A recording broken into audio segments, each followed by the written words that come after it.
नमस्ते सभी बच्चों को और गुड मॉर्निंग भी। तो बच्चों, स्टूडेंट, आज हम लास्ट पॉइंट पे आ गए हैं। हमने चैप्टर 6 चालू किया था एनसीईआरटी का लाइफ प्रोसेस। उसमें से न्यूट्रिशन, रेस्पिरेशन, एक्सक्रिएशन हमने देख लिया है हमारे पिछले वीडियो में। और आज का जो वीडियो है उसमें हम ट्रांसपोर्टेशन देखने वाले हैं। और एक बात मैं गौर करने को चाहता हूँ कि आज का जो लेक्चर है वो हमारा हिंदी में है। क्योंकि हिंदी में इसलिए है कि एनसीईआरटी का सिलेबस पूरे भारत में स्टडी होता है और उसकी वजह से वो बच्चों को भी आसानी हो पॉइंट समझने के लिए सिंपल तरीके से। इसके लिए हम ये लेक्चर हिंदी में करने की कोशिश कर रहे हैं। तो बच्चों देखो, ट्रांसपोर्टेशन में क्या होता है कि एक जगह से दूसरी जगह तक जो कि हमारे रेगुलर सप्लाई है हमें ह्यूमन बीइंग में और प्लांट में, जैसे कि फूड है, वाटर है, ऑक्सीजन है, कार्बन डाइऑक्साइड, ये जो एक जगह से दूसरे जगह तक लेके जाने के लिए जो भी यूज होता है उसे हम ट्रांसपोर्टेशन कहते हैं। ह्यूमन में सर्कुलेशन होता है और प्लांट में ट्रांसपोर्टेशन। प्लांट का हम ये होने के बाद देखने वाले, पहले हम ह्यूमन में देखेंगे सर्कुलेशन। तो ह्यूमन में सर्कुलेशन क्या है? Human being like other multicellular organism need regular supply of food और ऑक्सीजन। तो ह्यूमन बीइंग को मल्टीसेलुलर है, तो मल्टीसेलुलर यानी बहुत सी सारी कोशिका है, उसमें पेशी सेल्स है प्रेजेंट है, बहुत सारी सेल्स से ह्यूमन बीइंग क्रिएट हुए वाला है। उसको रेगुलरली क्या चाहिए? तो सप्लाई ऑफ फूड और ऑक्सीजन। जो कि फूड कहाँ से आता है हमने देखा और ऑक्सीजन कहाँ से आता है वो भी हमने देखा है। तो अभी वो ऑल बॉडी पार्ट को कैसे सप्लाई होता है वो देखने का है। तो उसमें सबसे पहले आता है हार्ट, जो अपना उसे हम हृदय, त्याला आपण मराठीतून काय म्हणतो? हृदय म्हणतो। त्या हृदयामधून आपलं जे आहे ते पूर्णपणे रक्त शरीरभर पसरण्यात येत असते। तर बघा, त्या ठिकाणी आपल्याला छोटंसं एक इंट्रोडक्शन सांगतो तुम्हाला मी। तर ट्रांसपोर्टेशन और circulation in human. The circulatory system is responsible for the transport of various substance in the human beings. Human being मध्ये भरपूर अशा काही सबस्टन्स आहेत, एका ठिकाणाहून दुसऱ्या ठिकाणी ट्रान्सपोर्ट करण्यासाठी सर्क्युलर सिस्टीम मध्ये हार्टचा वापर केला जातो। त्याच्यामध्ये त्याचे पार्ट्स कोणते आहेत बघा, इथे लिहून दिलेले आहे। This is the function it is the compose of the heart, arteries, veins and blood capillaries. Blood play the role carriers of substance. त्याच्यामध्ये हार्ट्स आहे, आर्टरीज आहे, वेन्स आहे, कॅपिलरीज आहे, ब्लड कंपोनेंट्स आहेत आणि त्याच्यासोबत ते काय करत आहेत तर कैरियर करत आहे, म्हणजे कॅरी करत आहे एखादी वस्तू घेऊन जाण्याची, एखादा ऑब्जेक्ट यहाँ से वहां तक लेके जाने के लिए। उसमें से पहला पार्ट है हार्ट। हार्ट इज क्या है? Muscular organ. हार्ट है मस्कुलर ऑर्गन। हमने पीछे पड़े वाला है वॉलंटियर मसल और इनवॉलंटियर, दो टाइप के मसल होते हैं।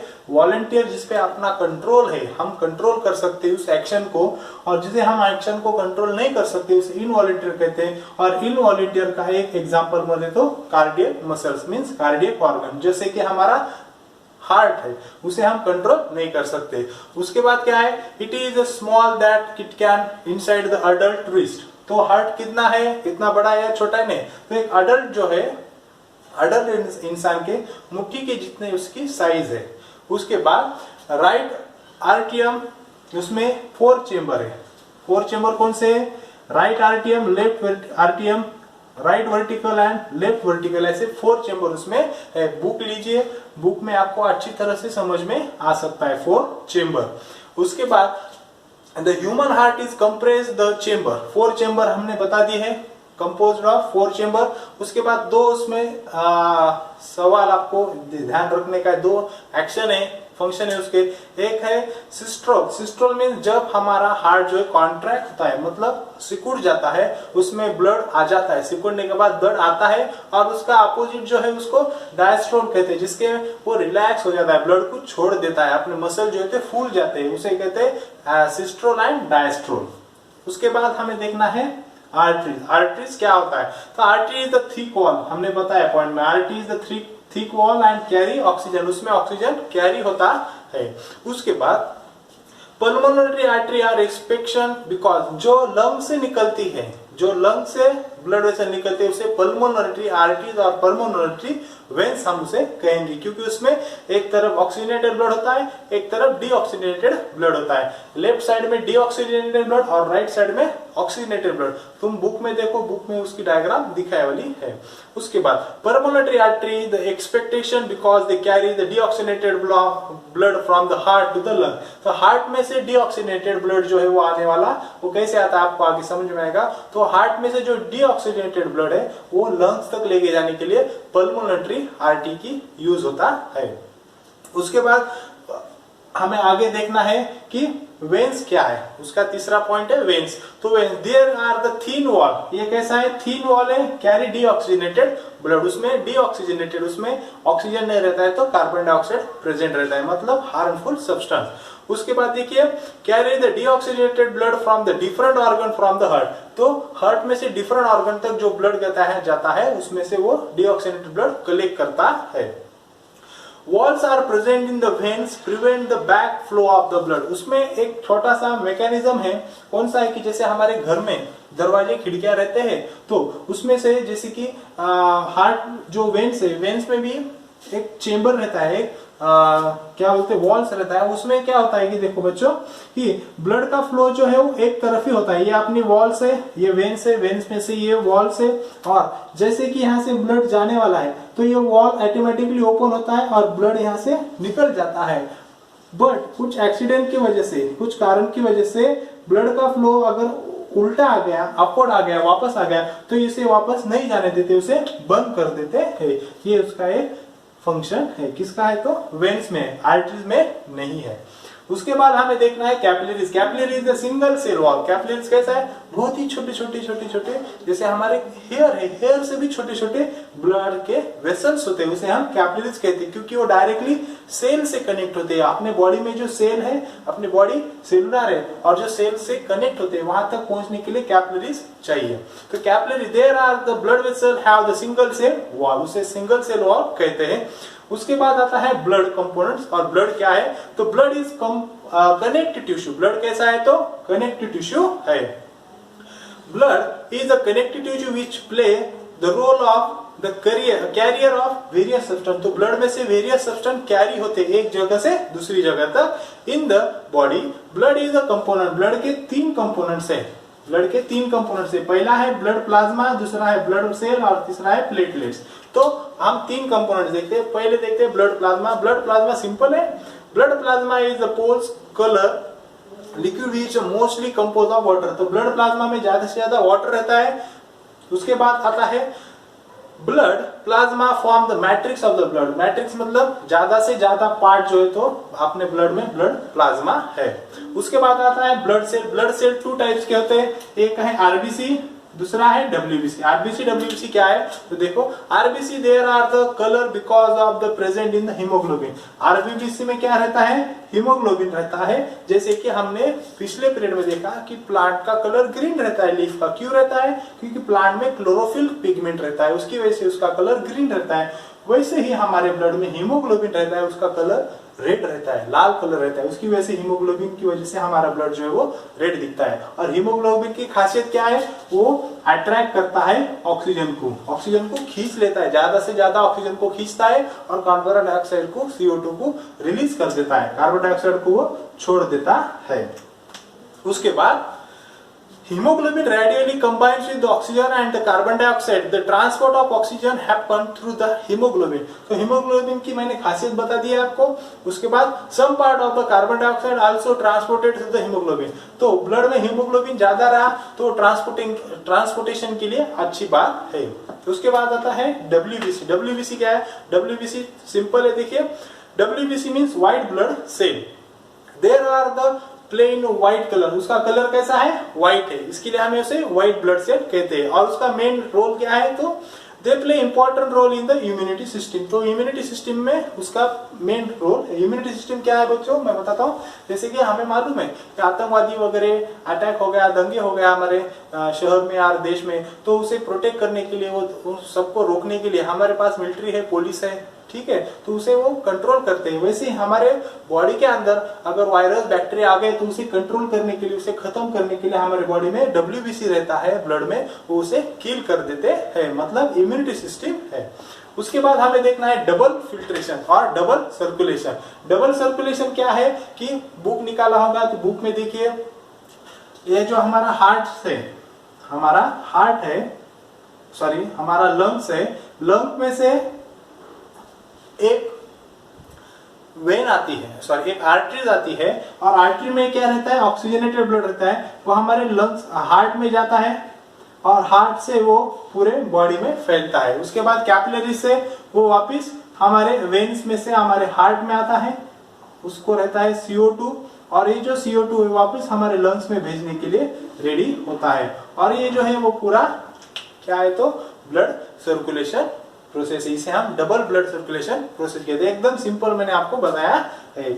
उसके बाद उसका फंक्शन कैसा है, उसका काम कैसा है, देखिए double circulation in the human heart the blood pressure through the heart twice one cardiac acid. इसमें वन कार्डिक साइकिल पूरा कंप्लीट होता है, एक कंप्लीट होने के बाद, और वो जो वन कार्डिक साइकिल है, क्योंकि ये कार्डिक मसल है इसके लिए हमें उसे कार्डिक साइकिल बोला है। उसके बाद अगला पॉइंट देखिए, this type circulation is called double circulation. इसे कहते हैं double circulation. One complete heart beat in which all the chambers of heart contract and relax. एक हार्ट बीट में पूरे चारों के चारों चेंबर कॉन्स्ट्रैक्ट और रिलैक्स होते हैं एक इसमें, इसके लिए हमें उसे वन कार्डिक साइकिल कहते हैं।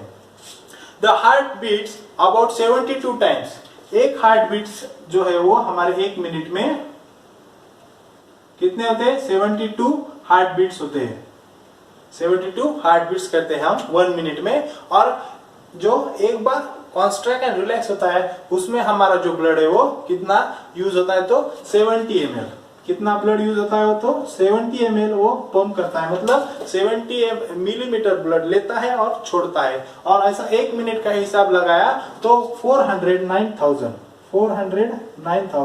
मतलब 4,900 ml ब्लड जो है वो उसमें पंपिंग करता है।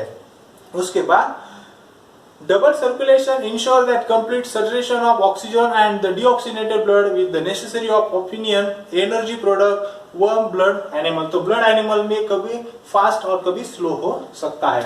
और हमारा लास्ट पॉइंट है उसमें लिम्स जो है वो क्या है, तो देखना है। तो लिम्स क्या है, देखिए lymphs is the similar to the blood but RBC are absent. इसमें लिम्फ की मैंने एक सिंपल डायग्राम निकाली समझने के लिए, जैसा जैसा पॉइंट आगे जाएगा आपको ये समझ में आएगा। लिम्स में कैसा है कि आरबीसी प्रेजेंट नहीं है, सॉरी डब्ल्यूबीसी उसमें प्रेजेंट नहीं है। उसके बाद जो है limbs is the form the fluid which lake from the blood capillaries goes on the intercellular space this tissue the fluid is collected through the limbs vessel and finally return the blood capillaries। इसमें क्या होता है कि ये अपनी blood vessel है, blood vessel का ऊपर का जो है वहां से ब्लड ऑक्सीजनेटेड है, समझ में आ गया, ब्लड ऑक्सीजनेटेड कैपिलरीज में। और जो कैपिलरीज की एक कैपिलरीज देखी हमने जो अपने सेल तक गई है, ऑर्गन तक गई है, उसे जहां से ब्लड आता है ऑक्सीजन उसे हम आर्टरीज कहते हैं। और आर्टरीज जो हमारे सेल है, ये हमारे बॉडी के सेल है, यहाँ से वो जो न्यूट्रिशन आया है, न्यूट्रिशन कौन सा है, फूड और ऑक्सीजन आया वाला है, वो उसे छोड़ देते हैं हमारे सेल तक, हमारे सेल तक उसे छोड़ देते हैं और सेल उसका यूज करती है। और वापस सेल में से जो कुछ भी टॉक्सिक सब्सटेंस है जैसे कि CO2 है, वो CO2 वापस हमारे ब्लड में घुल जाता है और जो है कैपिलरीज हमारे वेन्स के अंदर से हमारे वापस हार्ट तक जाती है। और जो इंटरसेलुलर स्पेस का एक वर्ड आ गया है, ये दोनों स्पेस है, इसे इंटरसेलुलर स्पेस कहते हैं हर तरफ इसे। तो देखिए आगे पॉइंट है उसका बाकी है थोड़ा। Lymphs are also play important role in human immunity system. तो ये भी हमारे इम्यूनिटी सिस्टम में का एक इंपॉर्टेंट रोल प्ले करता है। कैसे, तो देखिए यहाँ अगर एक आधा कौन आ गया, फॉरेन पार्टिकल, बैक्टीरिया आ गया, वायरस आ गया, तो यहाँ से इसे एंजाइम छोड़ के भी किल किया जा सकता है, उसे मार दिया जाता है। उसके बाद लिम्स है yellowish fluid except from the blood capillaries into the intercellular space contain less protein that blood। तो इसमें इंटरसेलुलर में क्या है, जो अभी मैंने स्पेस बताया, इंटरसेलुलर स्पेस जो है इसमें लेस प्रोटीन है। क्या है, लेस प्रोटीन, लेस प्रोटीन है। और लास्ट पॉइंट है lymphs flow from the tissue to the heart assisting the transportation and destroying the germ. तो इसमें क्या है, तो ट्रांसपोर्टेशन का एक छोटा सा भाग है और डिस्ट्रॉय द जर्म, जर्म को वो भी डिस्ट्रॉय करता है। तो ये ऐसा हमारा पूरा हार्ट है जिसका वर्किंग देखा है हमने सर्कुलेशन में। पॉइंट देखिए, बुक लेके जरूर बैठिए, उसकी वजह से आपको समझने में आसानी होगी, नहीं तो समझने में बहुत हार्ड जा सकता है। आगे हम देखेंगे ट्रांसपोर्टेशन इन प्लांट। ओके। ठीक है।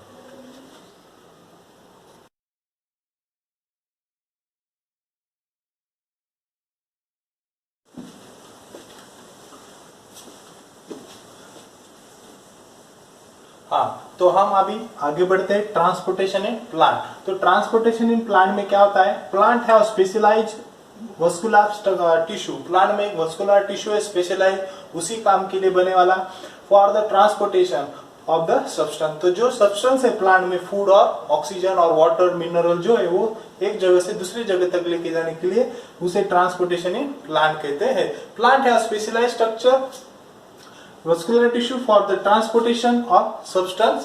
There are two types of vascular tissue.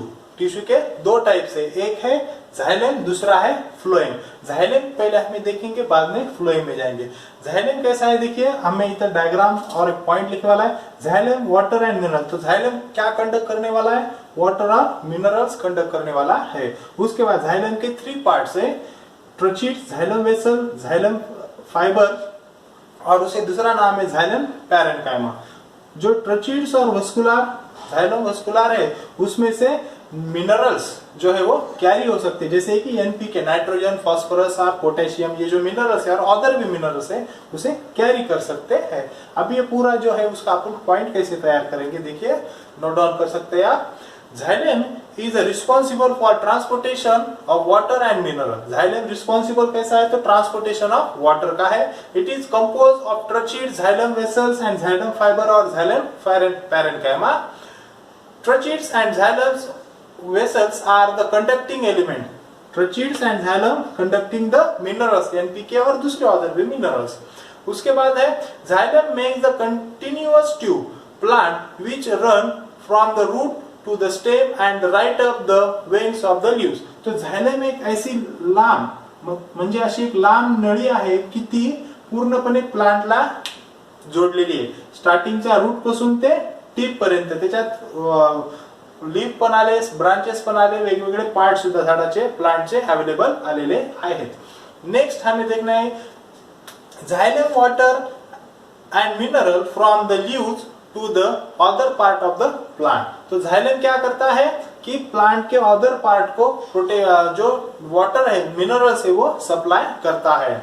उसके बाद आने वाला है फ्लोएम। फ्लोएम क्या है, तो फूड के लिए उसका रिस्पांस चाहिए हमें। तो फूड के लिए कैसा रिस्पांस है देखिए, phloem is the responsible for the production of food. Food के लिए प्रोडक्शन, जो फूड की ट्रांसपोर्टेशन करना है उसे कहते हैं हम फ्लोएम। उसके बाद Phloem is the composed of sleeve tubes, companion cell and beast cell or phloem parenchyma. Sleeve tube, companion cell and beast fiber or phloem parenchyma. Next, sleeve tubes are the conducting element phloem. जो भी sleeve tube में plant के food में element तैयार होंगे वो sleeve tube से all body part को देते जाएंगे।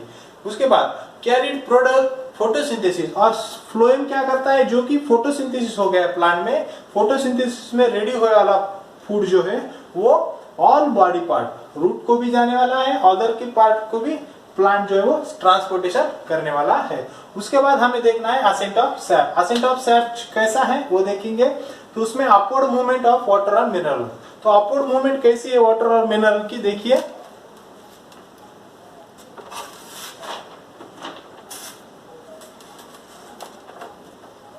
अपवर्ड मूवमेंट कैसी है, तो देखो ascent of sap, the upward movement of water and mineral from the root to different part of the plant is called ascent of sap. Upward movement मतलब ऊपर की तरह से इसकी मूवमेंट है और उससे एनर्जी लगती नहीं, एनर्जी का यूज नहीं होता, वो फ्री ऑफ कॉस्ट है, और उसकी वजह से जो भी पानी वाटर जो है वो ऊपर अपवर्ड डायरेक्शन में जाता है, उसे कहते हैं असेंट ऑफ सैप। तो असेंट ऑफ सैप के मेनी डिफरेंट टाइप्स है, जैसे कि हमने 4 लिखे हैं। अभी एक एक करके कैसा है वो आपको हम देखेंगे।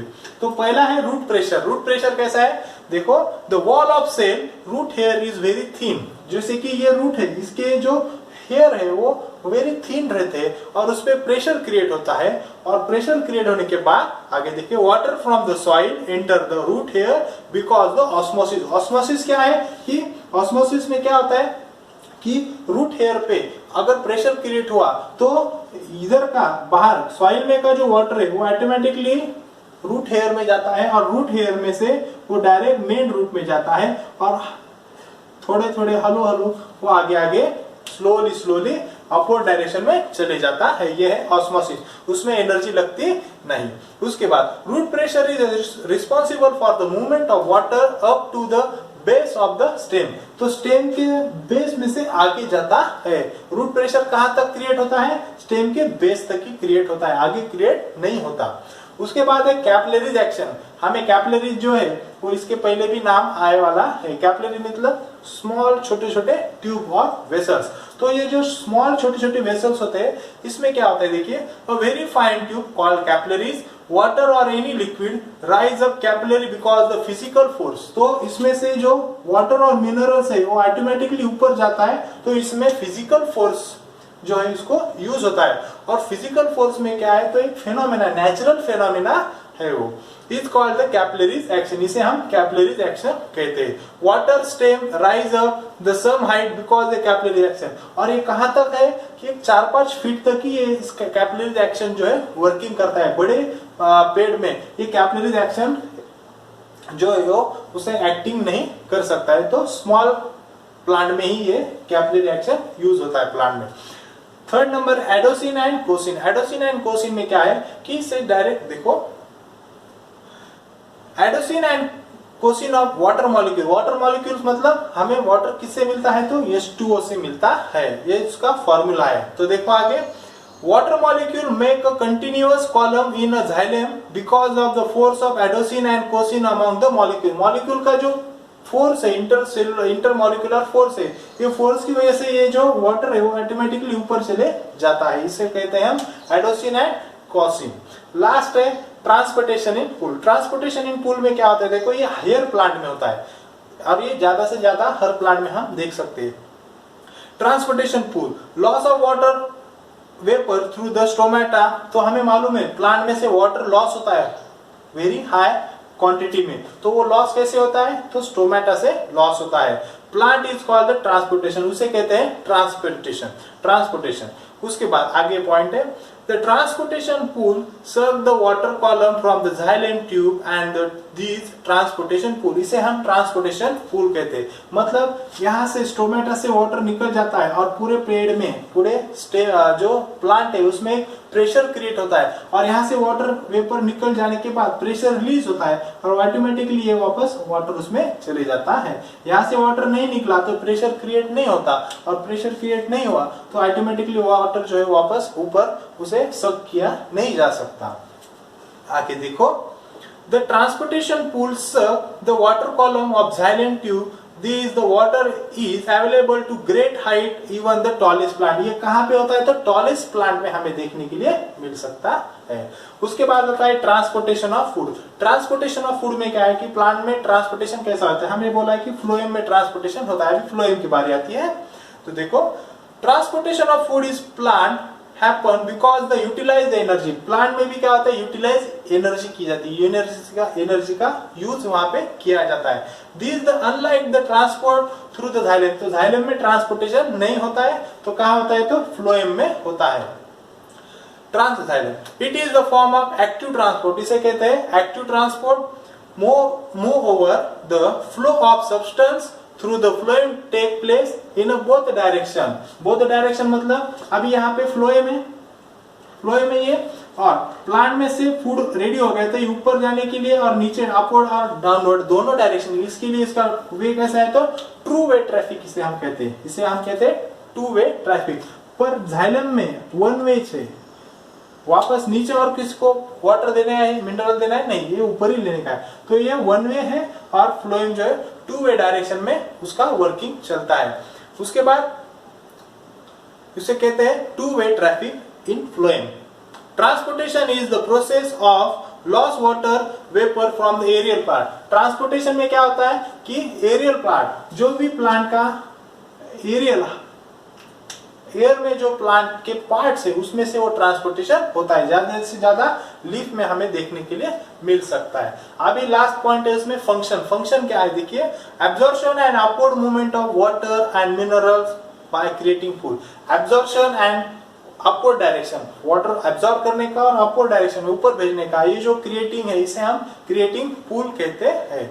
Helps in the temperature regulator plant, plant में से वाटर वेपर्स निकल जाते हैं क्योंकि प्लांट का टेम्परेचर मेंटेन करना है। जैसे हमें भी पसीना आने के बाद हमारी बॉडी का टेम्परेचर मेंटेन होता है, वैसे ही प्लांट का टेम्परेचर मेंटेन करने के लिए प्लांट में से वाटर जो है तो वाटर वेपर के वजह से प्लांट का टेम्परेचर जो है तो मेंटेन होता है, वो स्टोमेटा से किया जाता है। और लास्ट पॉइंट है transport of food from the leaves to different part of the plant is called translocation. Plant का फूड एक जगह से दूसरे जगह तक लेके जाने के लिए प्लांट लीव्स को फूड फैक्ट्री भी कहा जाता है, क्योंकि उसमें फूड रेडी होता है, तैयार होता है, और वो जो है उसे कहते हैं ट्रांसलोकेशन, यहाँ से वहां तक लेके जाने के लिए। तो बच्चों ऐसा है अपना पूर्ण एनसीईआरटी 10 का चैप्टर हमने आज पूरा कंप्लीट कर दिया है। लास्ट पॉइंट तक लाइव प्रोसेस का चैप्टर है, और जो भी आपको समझ में आया नहीं आया तो मुझे कमेंट्स करके भेज सकते हैं, और मेरा चैनल लाइक कीजिए। मैं और भी आगे अच्छे अच्छे वीडियो डालने वाला हूं, आप चैनल फॉलो करो और मेरा वीडियो जो है वो लाइक करो, जो भी कमेंट्स है वो देख कर जाओ। Thank you.